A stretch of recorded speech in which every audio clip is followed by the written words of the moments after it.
Michael Jordan walks into his old school and finds his picture removed from the wall. Before we get into the story, comment below where in the world you are watching from today, and if you like this story, don't forget to subscribe. Michael Jordan's journey to greatness began long before he ever stepped onto an NBA court. His story starts in Wilmington, North Carolina, a small town where his ambition and fierce competitive spirit were shaped. Growing up in a modest home, Jordan was the fourth of 5 children, constantly trying to prove himself against his older brothers, especially Larry, who was an excellent athlete in his own right. From the beginning, Michael learned that nothing came easy. He was always fighting for recognition, whether in sports or at home. His early years were marked by a drive to be the best, no matter what it took. As a child, Jordan played a variety of sports, but basketball quickly became his passion. He was drawn to the game by the thrill of competition and the joy of outworking others. But he wasn't immediately the standout athlete. In fact, it was his sophomore year in high school when Michael's first major setback happened.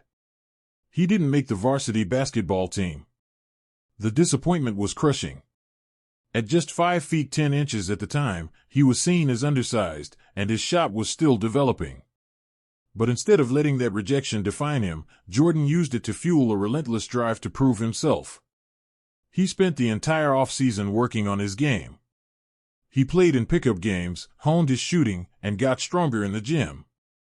By the next season, he had grown to 6 feet 3 inches and was ready to show what he could do. His dedication paid off, as he not only made the team but quickly became the star.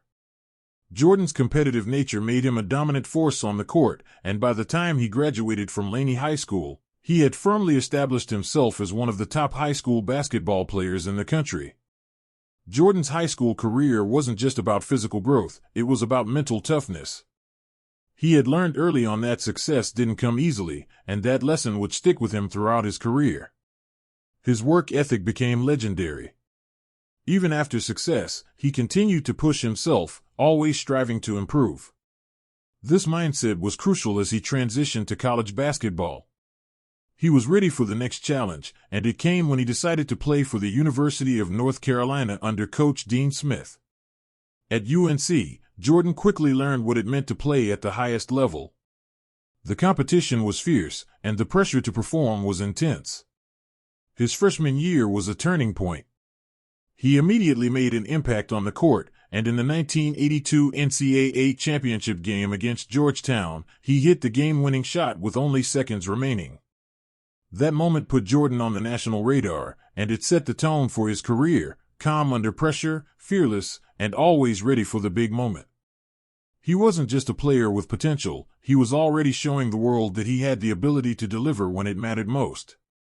The pressure of living up to expectations was real, but Jordan thrived in those moments. He didn't let the weight of his success hold him back, instead, it motivated him. That mindset, the ability to not only rise to the occasion but to exceed it, became the defining trait of his career. As his time at UNC continued, Jordan's skills sharpened, but more importantly, his leadership ability emerged.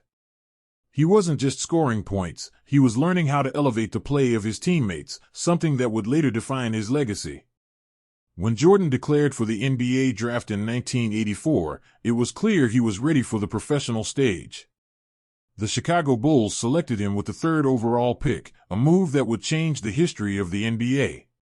Jordan's arrival in Chicago brought immediate excitement to the Bulls, who had long been an underachieving franchise. The city's passion for basketball was unmatched, but the team hadn't been able to capitalize on that energy. With the addition of Jordan, that was about to change. Jordan's rookie year was a spectacle. He was an instant star, and the media quickly took notice. He averaged 28.2 points per game, showcasing his scoring ability and all-around game. He was a dynamic player with an uncanny ability to score from anywhere on the court, and his athleticism made him a highlight reel sensation. But the transition to the NBA wasn't all smooth sailing. The competition was fierce, and Jordan found himself facing some of the league's best players right from the start. He was no longer the biggest fish in a small pond. Now, he was surrounded by elite talent, and he had to prove he belonged. Despite the struggles of his rookie season, Jordan's impact was undeniable. He led the Bulls in scoring and quickly became the face of the franchise. However, the team still wasn't competing at a championship level. Chicago had talent, but they lacked the structure and depth needed to challenge the best teams. Jordan's greatness was evident, but there was still a missing piece. He couldn't win it all alone. During this time, Jordan's intensity and hunger for success became apparent. His work ethic was unmatched, and he pushed himself to the limits of his physical and mental endurance. He had a laser-like focus, constantly seeking ways to improve. His desire to win was relentless, and that drive would be one of the driving forces behind his transformation from a talented young player into the most dominant force the league had ever seen. As his career progressed, Jordan faced new challenges, both on and off the court. The next few years were marked by a combination of individual accolades and frustrating playoff exits. While he continued to improve and dominate in the regular season, the Chicago Bulls were repeatedly knocked out of the playoffs by tougher, more experienced teams. The heartbreak of not being able to take that next step weighed heavily on Jordan. His individual brilliance was clear, but the missing piece, team success, was something he would have to figure out. Jordan's desire to win was so deep-rooted that it fueled him in ways most couldn't understand. While some players might have taken setbacks in stride, Jordan viewed every failure as a personal challenge. The sting of playoff losses, especially those to teams like the Detroit Pistons, pushed him to refine his game further. He knew that, in order to win at the highest level, he couldn't rely solely on his scoring. He had to become a complete player, one who could lead his team in every aspect of the game. By the end of his early years in the league, Jordan had already established himself as one of the most dominant players to ever play the game. But it was the next phase of his career that would truly change the trajectory of both his own legacy and the future of the NBA. He was about to embark on a journey that would require him to grow not only as a player but as a leader. The foundation for greatness was already laid, but the next chapter would define who Michael Jordan was to become, a champion. Michael Jordan's second season in the NBA saw the Chicago Bulls take a pivotal turn. His individual brilliance was undeniable, but the team's struggles to advance past the second round of the playoffs were a glaring reminder that success required more than just one player's talent. The Chicago Bulls were a team with potential, but they weren't yet a championship contender. They needed a leader who could elevate the play of everyone around him. Jordan was fully aware of his team's limitations. Though he had already established himself as one of the most dominant players in the league, he knew that a championship would require more than just his scoring ability. His early career was marked by a constant internal struggle. He could score 40 points, but that didn't always translate into victories. He could take over a game, but winning as a team was the real challenge. Jordan, always his own toughest critic, began to realize that the key to winning wasn't just outscoring the opponent, it was about creating opportunities for his teammates, making everyone around him better. The next few seasons saw the Bulls acquire pieces that would be essential to their future success. The team drafted Scottie Pippen in 1987, a decision that would go on to be one of the most important in franchise history. Pippen, with his length, athleticism, and versatile skill set, was the perfect complement to Jordan. Pippen wasn't yet the player he would later become, but his potential was clear. With Jordan's leadership and Pippen's burgeoning talents, the Bulls started to look more like a team capable of competing for an NBA title. By the 1988 to 1989 season, Jordan had become a more well-rounded player, and the Bulls were beginning to hit their stride. The team was still finding its rhythm, but it was clear that they had the foundation for something special. Jordan had improved his playmaking, adding more assists to his game, and his defense had become a standout part of his arsenal. He was no longer just a scorer, he was becoming a more complete player, one who could take over the game in any phase. The challenge, however, was the Detroit Pistons. The Bad Boys era of the Pistons, led by Isaiah Thomas, Bill Laimbeer, and Dennis Rodman, was a dominant force in the NBA. Their physicality and defense were a direct counter to Jordan's athleticism and scoring ability. The Pistons' strategy, known as the Jordan Rules, was designed to wear Jordan down, forcing him to work harder for every point. They made no attempt to hide their aggressive tactics, and it was clear from the start that Detroit was determined to stop Jordan at all costs. The 1989 Eastern Conference Finals between the Bulls and Pistons was a battle of wills. The Pistons had defeated the Bulls in each of the previous 2 seasons, using their physicality and aggressive defense to frustrate Jordan. This time, however, Jordan had matured as a player. The pressure was immense. The Bulls had finally reached the cusp of greatness, but they still had one major obstacle to overcome: the Pistons' dominance. Game after game, Jordan faced the brunt of the Pistons' defense, with players hounding him, knocking him down, and doing everything in their power to take him out of his rhythm. Despite this, Jordan refused to back down. He played through the pain, leading the Bulls in scoring, but the Pistons' suffocating defense eventually wore them down. The 1989 series against the Pistons ended in a brutal sweep. Jordan's frustration and exhaustion were palpable. He had given everything he had, but the Pistons' physicality had proven too much to overcome. The Bulls' season was over, but Jordan's resolve was only hardened by the loss. The defeat was not a failure, it was a stepping stone. Jordan had faced the ultimate challenge, and although he had fallen short, the experience taught him invaluable lessons about how to push through adversity. More importantly, it showed him that, in order to win, he had to find a way to beat the Pistons at their own game. That offseason, Jordan was relentless in his pursuit of improvement. He worked harder than ever, adding strength and refining his game even further. He knew that to beat the Pistons, he would need more than just his scoring ability. He would need to be stronger, smarter, and even more determined than he had been before. This was not just about winning a series, it was about proving that he could conquer the challenges that had once seemed insurmountable. The next season, the Bulls came back stronger. The addition of new players, the continued growth of Scottie Pippen, and the improvement of key role players like Horace Grant and John Paxson created a more well-rounded team. The Bulls were no longer just a team reliant on Jordan's individual brilliance, they were becoming a cohesive unit capable of competing at the highest level. But the Pistons were still the measuring stick. The 1990-1991 season was set up for another showdown in the Eastern Conference Finals, and the stakes were higher than ever. This time, the Bulls were ready. In the 1991 Eastern Conference Finals, the Bulls finally overcame the Pistons, sweeping them in 4 games. Jordan had worked through the Pistons' defense like never before. He had become stronger and more capable of handling their physicality. In Game 4, the Bulls sealed the deal with a dominant win, and Jordan's performance was a statement.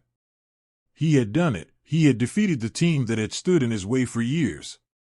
The victory was not just about winning a series, it was about overcoming a mental barrier that had plagued him for so long. The Bulls moved on to the NBA Finals, where they faced the Los Angeles Lakers, led by Magic Johnson. The stage was set for Michael Jordan's first appearance in the finals, and the world was watching. The Lakers, with their storied history, were favored to win. However, Jordan was on a mission. He was no longer just a player looking to prove himself, he was a player who had already overcome immense obstacles. Now, he was determined to show that he could lead his team to the top. The 1991 Finals was where Jordan truly cemented his legacy. The Bulls won the series in 5 games, and Jordan was named Finals MVP. He averaged 31.2 points per game in the finals, and his leadership was undeniable. Jordan's dominance was not just about his scoring, it was about his ability to take control of the game, to lift his teammates, and to deliver in the clutch. The Bulls had their first NBA championship, and Jordan had finally reached the pinnacle of the sport. The victory in the 1991 Finals was the culmination of everything Jordan had worked for. It was the moment that validated his talent, his work ethic, and his desire to be the best. But it was also the beginning of something much bigger. Jordan had set the stage for a dynasty, and the 1991 championship was just the first of many. He had proven that he could lead a team to greatness, and the basketball world was now fully aware of just how special Michael Jordan truly was. The 1991 Finals victory was just the beginning. Jordan was far from finished, and the road ahead was filled with even more challenges, rivalries, and triumphs. But for now, he had reached the top, and his story had entered a new chapter, one where he would continue to shape the future of basketball and build a legacy that would stand the test of time. The game had changed forever, and Michael Jordan had proven that he was the player who could lead the charge. The 1991-1992 NBA season was a turning point not just for Michael Jordan, but for the entire Chicago Bulls franchise. The team, now the reigning NBA champions, was poised to prove that their success wasn't a fluke. Jordan had already led them to the pinnacle of basketball, but the challenge now was to repeat, to prove that the Bulls weren't a one-hit wonder. The pressure was on, and for a player like Jordan, it was a challenge he welcomed. The desire for more, the hunger to solidify his place among the greatest to ever play the game, fueled him as the season began. The team, however, was far from perfect. Although the Bulls were coming off a championship, they had a lot to prove. The core group, Jordan, Scottie Pippen, and coach Phil Jackson, remained intact, but the team's roster needed to grow. Jordan was clearly the centerpiece, but in order for the Bulls to maintain their dominance, he needed help. Pippen, who had been a key contributor during the championship run, was still developing into an elite all-around player, but the depth behind them was shaky. The team needed more consistent performances from players like Horace Grant, who had shown promise but was still inconsistent, and John Paxson, who had been reliable in the finals but was not yet a standout. The early part of the season was marked by these growing pains. Despite the familiarity of the roster and the positive momentum from the championship, the Bulls still had a long way to go. Teams around the league, like the New York Knicks and the Cleveland Cavaliers, were getting stronger, and the competition was tightening. Every team that faced the Bulls had something to prove, and it was clear that every game would be a battle. Despite these challenges, Michael Jordan was playing at a level that no one had seen before. His scoring ability was unrivaled, but his game was evolving. He was not just the best player on the court, he was beginning to be the best leader. His vision on the floor, his ability to make his teammates better, was growing. Jordan had always been a scorer, but in this season, he became a more complete player. His passing improved, and he was more engaged defensively than ever. Jordan realized that to win another championship, it would take more than just scoring. It would require making the team better, pushing Pippen and the others to step up and play at their highest level. One of the most significant changes was the increasing importance of the triangle offense that coach Phil Jackson had introduced the previous season. It was a system that emphasized unselfishness, movement, and team play, with the goal of creating opportunities for everyone on the floor. Jordan had initially been hesitant about the system, as it required him to give up some of the control he was used to. But as the season wore on, he embraced the triangle offense fully. He began to trust his teammates more, realizing that the success of the team didn't rest solely on his shoulders. This new dynamic would prove essential in the postseason, where the Bulls would face even tougher competition. As the season progressed, the Bulls hit their stride. They finished the regular season with a 67-15 record, the best in the league, and looked poised to make another deep playoff run. Jordan was as dominant as ever, but his game had become more multifaceted. He wasn't just the best scorer in the league, he was now arguably the best player in every aspect of the game. His defense had always been a strength, but in the 1991-1992 season, it reached new heights. Jordan had become a leader on both ends of the floor, and that would prove crucial as the postseason approached. The Bulls' first test in the playoffs came against the Miami Heat, a team that had no answer for Jordan's offensive onslaught. Jordan averaged over 30 points per game in the series, and with the help of Pippen and the other supporting players, the Bulls swept the Heat in 3 games. It was clear that the team had clicked, that the combination of Jordan's brilliance and the collective strength of the team was going to be difficult for anyone to stop. In the Eastern Conference semifinals, the Bulls faced a more formidable opponent in the New York Knicks. The Knicks, under coach Pat Riley, were known for their toughness and physicality, and the series quickly became a war of attrition. The Knicks had designed their defense around shutting down Jordan, employing a strategy that focused on double-teaming him and making the other Bulls beat them. But Jordan had grown into a more complete player, and this was a test he was ready for. The Knicks' physicality didn't faze him, he was relentless in his pursuit of victory. The series was hard-fought, but the Bulls ultimately came out on top, winning 4-2. Jordan's scoring, combined with the contributions from Pippen, Grant, and Paxson, made it clear that this Bulls team was a well-rounded machine. While the Knicks were tough, they couldn't match the Bulls' depth and versatility. Jordan, despite being the focal point of every defense, was able to create opportunities for his teammates, and the team's success was built on that unselfish play. The Bulls had made it to the Eastern Conference Finals, and Jordan's leadership was at the heart of that success. The finals awaited, and this time, the Bulls faced a new challenge, the Portland Trail Blazers. Led by Clyde Drexler, the Blazers were a talented and deep team, with one of the best shooting guards in the league in Drexler. The media had hyped the matchup between Jordan and Drexler, as both players were considered among the best shooting guards of the era.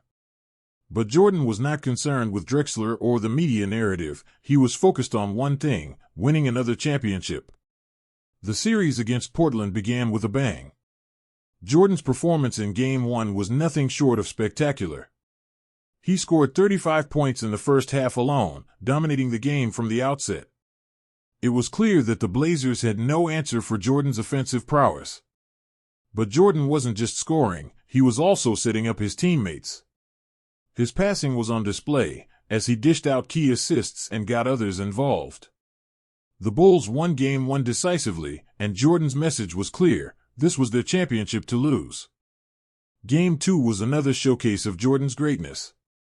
He had always been known for his scoring, but this time, he shocked everyone by hitting 6 three-pointers in the first half alone. It was a game-changing performance that proved Jordan was not just the best scorer in the league, he was capable of dominating in any way possible. The Blazers were stunned by Jordan's shooting, and the Bulls went on to win Game 2, taking a 2-0 lead in the series. As the series shifted to Portland, the Blazers fought back, but they could not stop the Bulls. Jordan's leadership, combined with the all-around contributions of his teammates, made the difference. In Game 4, Jordan scored 55 points, a performance that would become one of the most iconic in NBA history. The Blazers had no answer for him, and the Bulls secured the victory in Game 6, winning the series 4-2 and capturing their second consecutive NBA championship. Jordan was named Finals MVP for the second straight year, and it was clear that the Bulls had become a dynasty.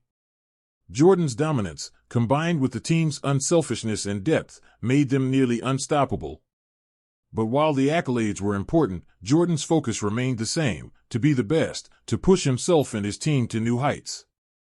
The 1992 championship was another milestone in his legendary career, and it was just the beginning of what would become a dynasty that would define the 1990s. For Michael Jordan, the 1992 season was a confirmation of what he already knew, that he was not only the best player in the world, but the best leader, too. He had proven that he could not only dominate individually, but also make those around him better. And with the Bulls' second consecutive title in hand, it was clear that Jordan's hunger for success was far from over. The road to a third championship was now his next challenge, and he was ready to take it head-on. The 1992-1993 season was a defining moment for Michael Jordan and the Chicago Bulls. The team was riding high after 2 consecutive championships, but the pressure to win a third in a row was immense. To everyone outside the organization, the 1993 season was about one thing: whether Jordan and the Bulls could cement their place as a true dynasty, proving their success wasn't just a product of good timing or luck. For Jordan, however, it was about more than just basketball. He had already reached the pinnacle of the sport, but his deeper motivations and the immense toll of constant public scrutiny began to wear on him.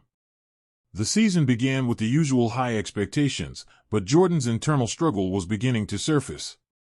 He had already won back-to-back titles, been named Finals MVP twice, and secured the legacy that most players could only dream of. But as the season wore on, Jordan started to feel the weight of his success. The pressure to keep winning, to continue being perfect, and to always deliver was starting to take a toll on him, both mentally and physically. His relentless drive to be the best was still there, but it was accompanied by a growing sense of fatigue. In many ways, the 1993 season was a struggle for balance. Jordan's work ethic had made him the greatest player the game had ever seen, but it also came with consequences. He had no off switch. The commitment to winning, to proving himself, was all-consuming. Every game was a test, and every failure was a personal challenge. Jordan's desire for perfection meant that his body and mind were always being pushed beyond their limits. He wasn't just playing for a third title, he was playing to keep a dynasty alive, to continue proving to the world that he was the best, and that his previous successes were no fluke. Jordan's performance on the court remained unmatched.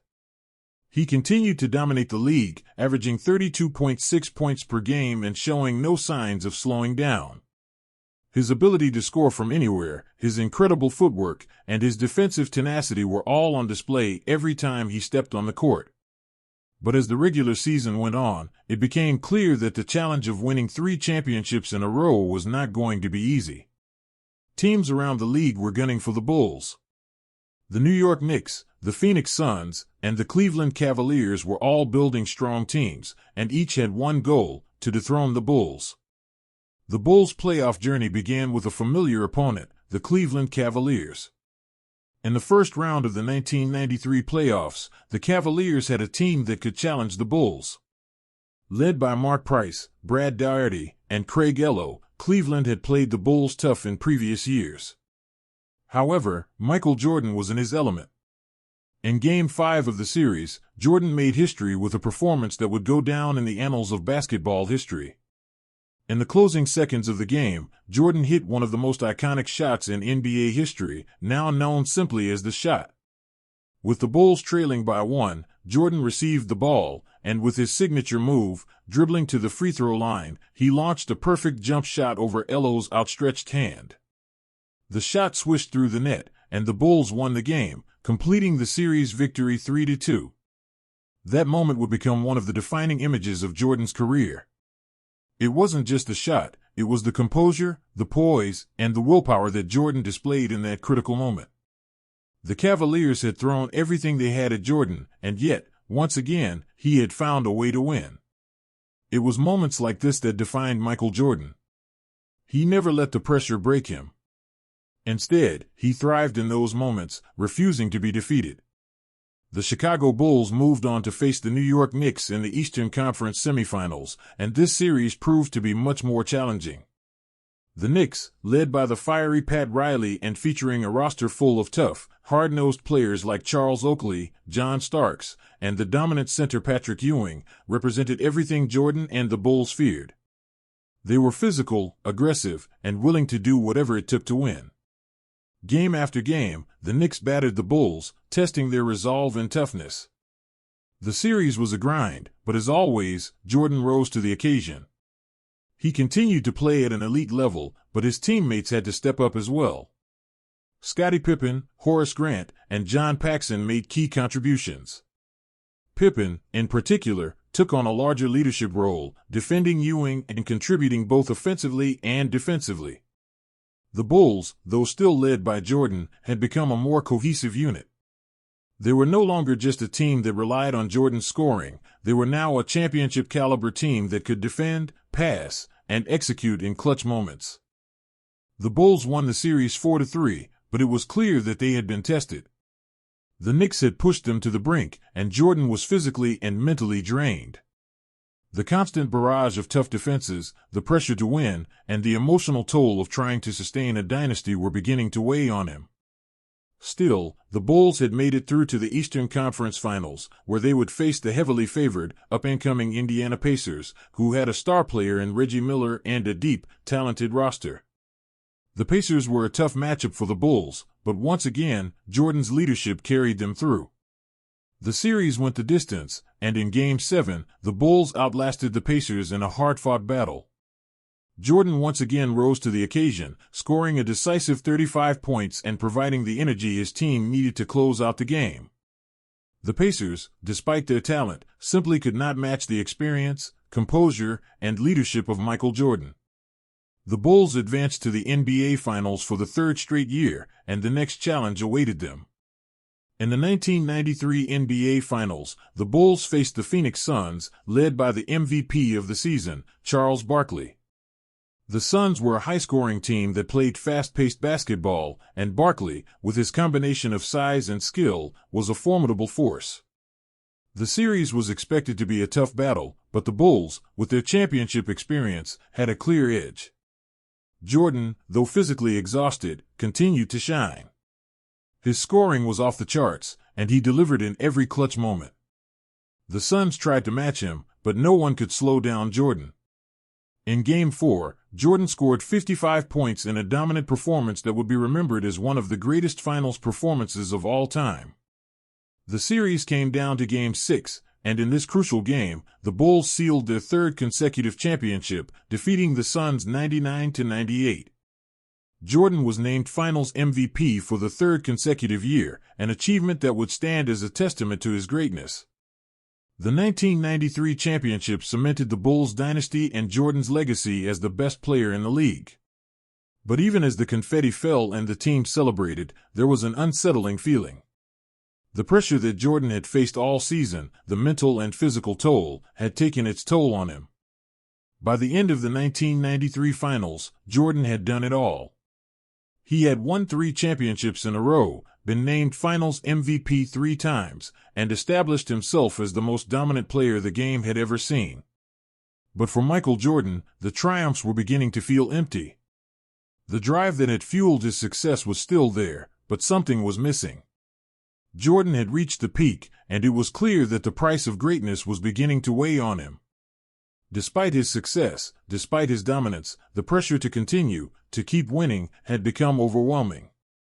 With the final buzzer of the 1993 season, Jordan made a decision that would send shockwaves through the basketball world. He announced his first retirement from the NBA. The world had watched him climb to the top, and now, in an instant, he was stepping away. It was an unexpected and sudden departure, but for Jordan, it was the right choice. He had achieved everything he set out to do, and for the first time in his career, he needed something more. The next chapter of his life was waiting. The basketball world would be left wondering if the dynasty was over or if Michael Jordan had something else in store. Michael Jordan's first retirement in 1993 stunned the world. After achieving 3 consecutive championships, 3 straight Finals MVPs, and solidifying his place as the greatest player the game had ever seen, he walked away from basketball at the peak of his career. While some believed it was a temporary break, few could have predicted just how long it would last. Jordan's decision to retire was influenced by the weight of fame and success, the loss of his father, and his desire for something different. It was a choice that would set the course for the rest of his life, but it was not the end of his story, it was merely a new beginning. Jordan's father, James Jordan Sr., had always been his biggest supporter. The two shared a deep bond, and James had been a constant presence in Michael's life, attending his games and providing guidance. When James was tragically murdered in the summer of 1993, Michael was devastated. His father's death was a blow that could not be measured in just the loss of a loved one. It shook Jordan to his core. The grief, combined with the mental and physical toll of the relentless pressure he had been under for years, made the idea of stepping away from basketball seem like the right decision. The game had given him everything, but he needed to step back and rediscover what truly mattered to him. During his time away from the NBA, Jordan pursued a passion that had been dormant for years: baseball. His father had always dreamed of him playing the sport, and after his tragic passing, Jordan felt compelled to honor that dream. In 1994, Jordan signed a minor league contract with the Chicago White Sox and joined the Birmingham Barons, the team's Double-A affiliate. Jordan's move to baseball was met with mixed reactions. Some saw it as a bold move, while others thought it was a distraction or even a publicity stunt. But for Jordan, it was about healing. It was a way to cope with the loss of his father and find a sense of purpose outside the constant spotlight of basketball. His baseball career was far from glamorous. Jordan was not the natural baseball talent that he was on the basketball court. His skills were raw, and his performance in the minors was less than impressive. But what was remarkable about Jordan's stint in baseball was the same thing that had made him great on the basketball court: his unwavering work ethic. Jordan approached baseball the same way he had approached basketball, with relentless dedication. He spent hours in the batting cage, refining his swing and training to become better. His batting average was below .200, and he faced criticism for his lack of progress, but Jordan refused to back down. He didn't expect to be a major league player overnight, but his time in baseball showed his willingness to challenge himself and push beyond his limits. Despite his commitment to baseball, it was clear that Jordan's love for basketball never truly faded. In March of 1995, after a year and a half away from the NBA, Jordan made the announcement that would change the landscape of basketball forever: "I'm back." His decision to return to the Chicago Bulls was met with both excitement and skepticism.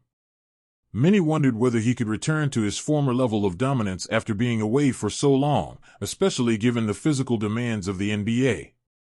Jordan's return came at a time when the league was evolving, with new stars like Shaquille O'Neal and rising talents like Kobe Bryant beginning to make their mark. The Chicago Bulls, too, had changed during his absence. They had continued to be successful, with players like Scottie Pippen, Tony Kukoc, and Steve Kerr stepping up in Jordan's absence. But despite their success, they were missing the heart of the team, their leader. Jordan's return to the Bulls was nothing short of spectacular. While it was clear that he had lost some of the sharpness that made him an unstoppable force, his skills and leadership abilities quickly began to shine through. He struggled early on, especially with conditioning and finding his rhythm in the team's system. But as the season wore on, it became clear that Jordan had not lost his competitive edge. He was still capable of taking over games with his scoring ability, and his leadership on the floor was just as impactful as ever. The team quickly adjusted to having him back, and their chemistry grew stronger as the season progressed. By the end of the 1995 to 1996 season, the Bulls were not just contenders, they were the most dominant team in the NBA. The addition of Jordan back into the lineup, combined with the solid development of Pippen and the key role players, made the Bulls an unstoppable force. The team finished the regular season with a 72-10 record, the best in NBA history at the time. Jordan, although not in his prime physical form, was still playing at an elite level, averaging 30.4 points per game. His return had given the Bulls a new sense of purpose, and they were on a mission to reclaim their championship. The 1996 playoffs saw the Bulls face some tough opponents, but Jordan's leadership carried the team to the NBA Finals. The Bulls' path to the finals was not easy, as they had to battle through the likes of the Miami Heat and the New York Knicks, but Jordan's return had ignited the fire in the team. In the finals, they faced the Seattle Supersonics, a talented team led by Gary Payton and Shawn Kemp. The Supersonics gave the Bulls a challenge, but they were no match for the combined force of Jordan and his teammates. The Bulls won the finals in 6 games, and Jordan was once again named Finals MVP. His performance throughout the series was a testament to his enduring greatness, proving that even after a year and a half away, he was still the best player in the game. Jordan's return to the NBA was not just about proving his personal greatness, it was about proving that he could lead a team to victory once again. The 1996 championship was the Bulls' 4th in 6 years, and it solidified Jordan's legacy as the greatest player in the history of the game. His leadership, his ability to rise to the occasion, and his unwavering determination were once again on full display. The 1996 title marked the beginning of the second phase of the Bulls dynasty, with Jordan at the helm once again. While Jordan's return was met with joy and triumph, there was still an underlying sense of tension within the team. Despite their success, the pressure to continue winning weighed heavily on everyone involved. The team was aging, and Jordan's time in the NBA was clearly limited. There was no question that the Bulls had reached the pinnacle of success, but the inevitable end of the dynasty loomed just over the horizon. As the season concluded and the celebrations continued, it was clear that Michael Jordan was not finished. His return had sparked something within the team, reigniting their competitive spirit and making them a force to be reckoned with once again. But the question remained, how long could this dominance last? Jordan had proven that he still had it, but the next chapter of his journey was yet to be written. The 1996 championship was not just the end of a season, it was a reminder that Michael Jordan's legacy would continue to grow, and that no one could ever take away what he had achieved. The 1996 to 1997 NBA season was poised to be one of Michael Jordan's finest. Coming off his return and the Chicago Bulls' 72-win campaign, Jordan found himself in a familiar position. The target on his back was larger than ever. But while the pressure was immense, Jordan thrived on it. The league had already crowned him as the best player in basketball, and now it was time to prove that his first comeback wasn't a fluke. The Chicago Bulls were no longer just defending champions, they were out to create a lasting legacy. Jordan had already proven himself as a relentless competitor and a gifted scorer, but what was different about this season was his maturity as a player. While the 1995 to 1996 season had been about proving his return to form after his first retirement, the 1996 to 1997 season was about refining his game, integrating more teamwork, and elevating his leadership even further. As the Bulls entered the season, there was a palpable sense that they could be the first team to win 3 consecutive championships since the Boston Celtics of the 1950s and 1960s. But they had more than just history to overcome. Teams across the league were determined to dethrone them, and many were stacked with young stars, hungry for their own piece of the spotlight. The competition in the Eastern Conference alone was fierce. The New York Knicks, with Patrick Ewing and a lineup full of gritty defenders, were always dangerous. The Miami Heat, led by Alonzo Mourning, had steadily improved and were looking for their chance to dethrone the Bulls. And then there were the rising stars of the Western Conference, including the Utah Jazz, led by the veteran tandem of Karl Malone and John Stockton, who had been knocking on the door of championship glory for years. Jordan's individual performance was again otherworldly. He averaged 29.6 points per game during the regular season, and his scoring ability remained as versatile as ever. But what stood out the most was how his game had evolved. He no longer needed to be the focal point of every offensive play. Instead, he had become a master of making his teammates better. The integration of Scottie Pippen's all-around skills and the continued growth of key players like Tony Kukoc, Steve Kerr, and Ron Harper allowed the Bulls to be a more complete team. This unselfish style of play, driven by Jordan's leadership, was crucial to their success. Jordan, once known for his scoring exploits, had become just as known for his ability to make the right play, the right pass, and the right decision at critical moments. Off the court, Jordan had become a global icon. His success had extended beyond basketball and into the realm of business and culture. His partnership with Nike to create the Air Jordan brand had revolutionized the sports marketing landscape. The impact of his shoes, his endorsement deals, and his media presence made him more than just a player, he was a phenomenon. His dominance on the court mirrored the success of his brand, making him the face of the NBA, both in the U.S. and internationally. The 1996 to 1997 season was also about the growing respect between Jordan and his teammates. Although there had always been a level of admiration for his work ethic, the older, more experienced version of Jordan had begun to embrace a mentorship role. He was no longer the brash young star, hungry to prove himself. He was the veteran leader, guiding his team through difficult moments. Pippen had solidified himself as the perfect complement to Jordan, and their partnership had evolved into one of the most successful duos in NBA history. Together, they led the Bulls through the rigors of the regular season, with their bond only growing stronger as they inched closer to a third title. In the postseason, the Bulls found themselves in familiar territory as the pressure of defending their title mounted. Their first-round matchup against the Washington Bullets was almost a formality. Washington couldn't contain Jordan, who put on an offensive clinic. The series was over in 4 games, but it was clear that the real test was still to come. The Bulls had handled their early round challenges with ease, but the teams in the later rounds would be much tougher. The Eastern Conference Finals brought the New York Knicks into the fold once again. The Knicks, known for their bruising style and aggressive defense, had been the Bulls' toughest rivals in the past. But Jordan had matured, and the Bulls had become more than just a team that relied on Jordan's brilliance. With Pippen's leadership, the experience of veterans like Luke Longley and Steve Kerr, and the mental toughness of players like Bill Wennington and Ron Harper, the Bulls were a more complete team. In Game 5 of the Eastern Conference Finals, the Bulls faced a pivotal moment. The Knicks had come close to pulling off an upset, and the series was tied 2-2. This was a defining moment in the series. With everything on the line, Jordan once again showed his clutch gene, leading the Bulls to a hard-fought 96-88 victory.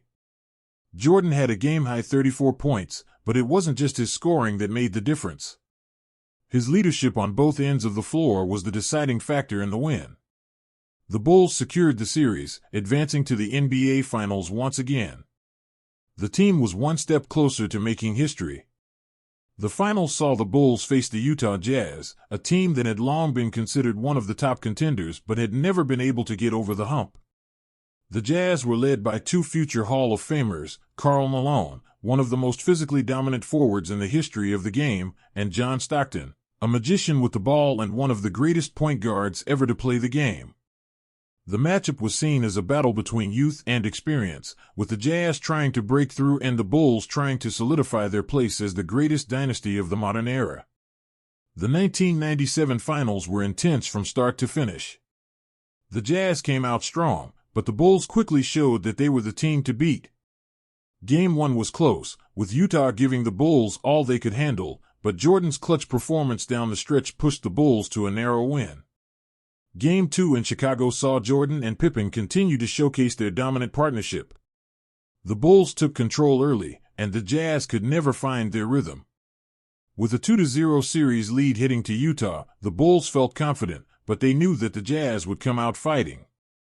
In Game 5, with the series tied at 2-2, Jordan gave one of the most memorable performances of his career.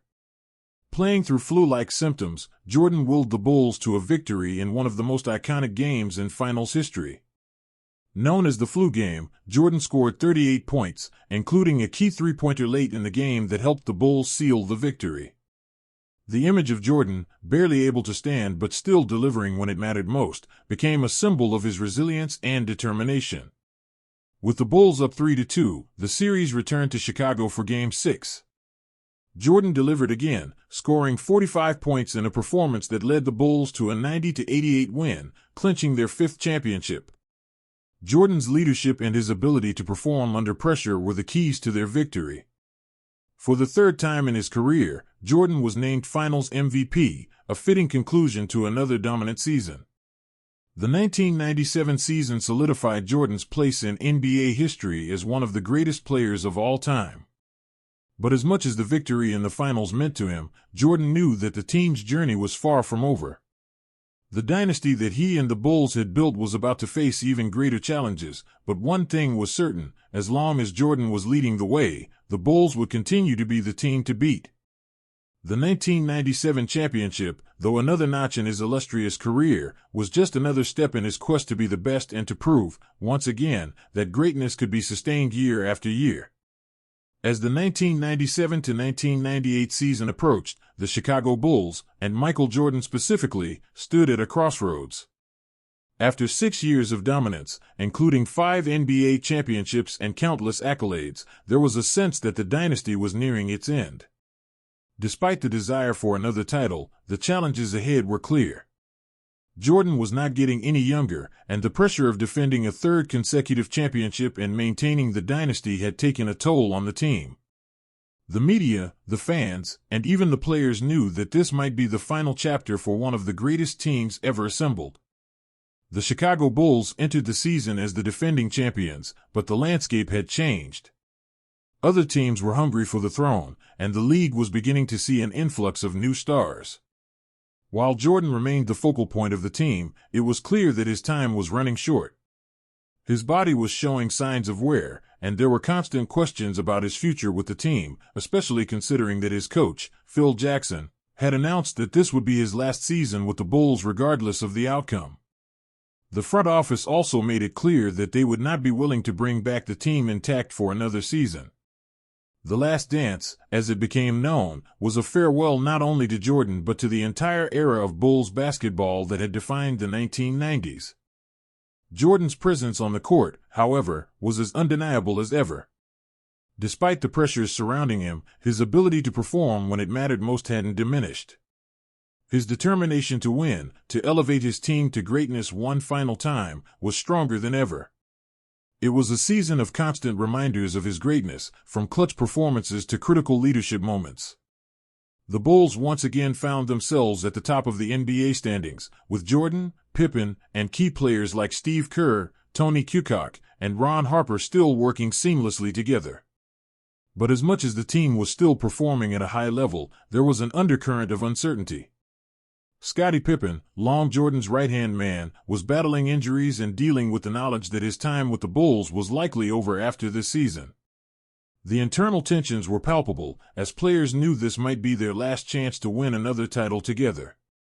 The Bulls were good, but they weren't the same invincible force they had been just a few years prior. The team was starting to feel the physical and emotional strain of having been at the top for so long. Jordan, who had always embraced pressure, found himself once again carrying the weight of expectations. The media's fascination with his retirement, with his potential to leave the game for good, added to the stress. But he responded to this pressure with the same mentality that had made him a legend. He played with purpose, focusing only on the task at hand, winning a championship. He wasn't playing for accolades or to prove anyone wrong. He was playing because he loved the game and wanted to leave the sport on his terms, champion again. As the regular season came to a close, the Bulls were poised to make another playoff run, but the competition was fierce. The Indiana Pacers, led by Reggie Miller, were improving with every year. The New York Knicks were always a threat in the East. In the West, the Utah Jazz, led by future Hall of Famers Karl Malone and John Stockton, had emerged as a legitimate contender. The NBA landscape was no longer just about the Bulls. Other teams were getting stronger, and the challenge to maintain their spot at the top was growing more difficult. The postseason began with the Bulls facing the aggressive and fast-paced Miami Heat. The Heat, led by Alonzo Mourning, were determined to take down the defending champions, but the Bulls were resolute in their desire to repeat. Miami fought hard, and the series became a battle of wills. The Bulls, led by Jordan's steady play and leadership, fought through each challenge. Despite the Miami Heat's best efforts, the Bulls advanced to the next round, with Jordan delivering key performances that proved his legendary status was far from over. As the Bulls moved on to face the Charlotte Hornets in the Eastern Conference semifinals, they were faced with a different challenge. The Hornets were a young and talented team, and with the addition of players like Eddie Jones and Anthony Mason, they were not to be underestimated. However, once again, Jordan and Pippen's experience proved too much. The Bulls dispatched the Hornets in 5 games, with Jordan showing off his brilliance in pivotal moments, despite the challenges and injuries that had begun to take their toll. Then came the Eastern Conference Finals against the Indiana Pacers, who had emerged as a legitimate threat. With Reggie Miller leading the charge, the Pacers were brimming with confidence. The series quickly became one of the toughest battles the Bulls had faced in years. Miller's shooting, combined with the Pacers' gritty defense, made every game a tight contest. However, Jordan, true to form, was unshaken. Even as the Pacers pushed the Bulls to a Game 7, Jordan remained steady, scoring at will and proving that, when it mattered most, there was no one more clutch. In the final game, with the stakes higher than ever, Jordan and Pippen led the charge, putting the Pacers away and sending the Bulls to the finals. Once again, the Bulls were facing the Utah Jazz. The Jazz had been knocking on the door for years, but they had never been able to break through. With Malone and Stockton in their prime, and the addition of role players like Brian Russell and Jeff Hornacek, the Jazz had the talent to challenge the Bulls. But Chicago had one key advantage: Michael Jordan. The series began with the Bulls showing their championship pedigree, but the Jazz were not going to go down without a fight. The finals were filled with close games, and Utah came out strong, pushing the Bulls to the brink. In Game 5, with the series tied 2-2, Jordan delivered one of the most iconic performances of his career. Despite battling flu-like symptoms that left him weak and dehydrated, he scored 38 points, willing his team to victory. That performance became known as the flu game and solidified Jordan's legacy as one of the toughest competitors to ever play the game. His performance in Game 5 was a perfect reminder of his ability to perform under pressure and to defy the odds, no matter how dire the situation.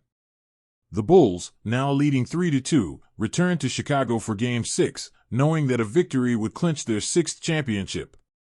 Jordan's leadership, combined with the mental toughness of Pippen and the resilience of the rest of the team, led them to a 90-88 win, securing the title. Jordan scored 45 points in the final game, and with the victory, he was once again named Finals MVP. For the third time in his career, Jordan had led his team to the pinnacle of the NBA, securing another ring. The 1997 to 1998 season ended with a mixture of triumph and bittersweet emotion. For Jordan, the victory was a testament to his greatness, but he knew that this chapter was closing. It was clear that, no matter what happened in the future, this would be his last season with the Bulls. Jordan had accomplished everything he had set out to do, and the dynasty had reached its final peak. But as he held his sixth championship trophy, there was a sense of pride, of knowing that he had led his team to the top yet again. The 1997 to 1998 season, and the victory that came with it, marked the end of an era. The Chicago Bulls had reached the summit, and Michael Jordan had cemented his legacy as the greatest basketball player to ever live. The journey had been long, full of triumphs, struggles, and incredible performances. As the confetti fell and the celebrations erupted, Jordan knew that his legacy would be forever etched in the history of the game. The 1998 NBA Finals marked the conclusion of Michael Jordan's reign as the ultimate basketball champion. After the confetti settled and the champagne sprayed, Jordan, holding his sixth NBA title, had reached the pinnacle of his career once again. But despite the elation of another championship victory, it was a bittersweet moment. This would be the end of an era. The Bulls' victory in 1998 was their sixth title in 8 years, a dynasty that had redefined the NBA. And while Jordan's leadership, tenacity, and incredible skill had gotten them to this point, the weight of the season had taken a toll. The whispers had already started. Would Jordan return for another season, or was this truly the end? For Jordan, the decision had been made long before Game 6 of the Finals. He knew that this would be his last run with the Bulls. The demands on his body, the pressure of maintaining perfection, and the personal sacrifices made to keep the dynasty alive all pointed toward this moment. The 1997 to 1998 season had been full of drama, uncertainty, and, at times, turmoil. Coach Phil Jackson had made it clear that he would not return to the Bulls, no matter what happened in the finals.